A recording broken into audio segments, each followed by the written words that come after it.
سابق چیئرمین راجہ ندیم کی بارسلونا آمد، راجہ مشرف کی طرف سے استقبالیہ، نون لیگ اسپین کے عہدیداران کی شرکت۔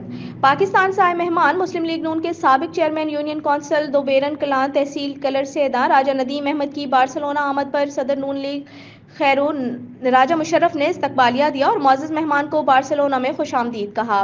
استقبالیہ میں صدر نون لیگ اسپین حاجی راجہ اسد حسین، جنرل سیکریٹری راجہ ساجد محمود، انچارج امور کشمیر اسپین نون لیگ سردار ارشد نے اپنے خیالات کا اظہار کیا اور راجہ ندیم کی پارٹی خدمات کو سراہا۔ اس موقع پر ملکی حالات، علاقائی سیاست اور اوورسیز کے مسائل پر تبادلہ خیال بھی ہوا۔ راجہ ندیم کے ساتھ آئے ہوئے مشہور بزنس مین جناب راجہ اصغر کو نون لیگ اسپین میں شمولیت کی دعوت دی۔